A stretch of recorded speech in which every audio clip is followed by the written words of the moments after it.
A rendering of the renovated Detroit garment factory where Ford will base a team working on electric and self-driving cars. Ford Motor Company Detroit, in a bid to link its historic past with its future products, Ford Motor said on Thursday that it had chosen a site near downtown Detroit as the base for a high-level team working on self-driving and electric cars. By relocating the group from its corporate campus in nearby Dearborn, Ford is embracing its Motor City roots and creating an urban work environment similar to a Silicon Valley startup. It is the latest in a series of strategic moves by Ford, the nation's second biggest automaker after General Motors, to accelerate its development of battery-powered vehicles and driverless technology. Ford has long been a major presence in southeastern Michigan with its headquarters and factories, but the company has had minimal operations in Detroit, where its founder, Henry Ford, built a Model T assembly plant more than a century ago. Returning to Detroit is particularly meaningful because it is where my great-grandfather originally set out to pursue his passion and where we always have called our home. William C. Ford Jr., the company's chairman, said at a media event announcing the plans.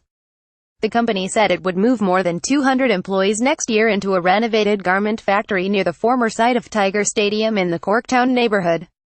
The area is less than a mile from Detroit's central business district, and is undergoing considerable redevelopment for residential and commercial uses. According to various real estate surveys, Detroit's office space was more than 30% vacant 10 years ago. This year, the vacancy rate is estimated at 7%. The renovated factory where Ford will move 200 employees next year is in an area of Detroit undergoing considerable redevelopment for residential and commercial uses. Ford Motor Company Dan Gilbert, the Quicken Loans chief executive, has led the revival of downtown properties. The company's real estate arm owns and operates nearly 100 buildings in the city, including some that house thousands of Quicken employees. Ford's hometown rivals, GM and Chrysler, have been an integral part of the city for decades. GM's headquarters is on the Detroit River, and the company operates an assembly plant that is partly within the city.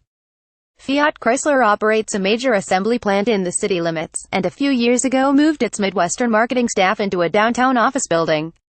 Now, Ford wants to be part of the surprising comeback of Detroit, which has experienced a rush of rehabilitation of vacant buildings and an overall business expansion since emerging from municipal bankruptcy in 2014. The automaker is also undergoing big changes of its own. In May, Ford replaced its chief executive, Mark Fields, with Jim Hackett, a former Ford director and chief of the Steelcase furniture firm. Since then, Mr. Hackett has stepped up efforts to line global operations and speed the development of driverless cars. Last week, for example, Ford altered production plans for a plant in Flat Rock, Mich., to accommodate manufacturing of autonomous vehicles. The company is planning to build its first autonomous, hybrid gas-electric vehicle in the plant by 2021. Ford is working closely with the software firm Argo AI, in which it is investing $1 billion, to bring the driverless model to market. The Ford unit relocating to Detroit, which the company calls Team Edison, combines the business and strategy groups overseeing both driverless technology and electric vehicles.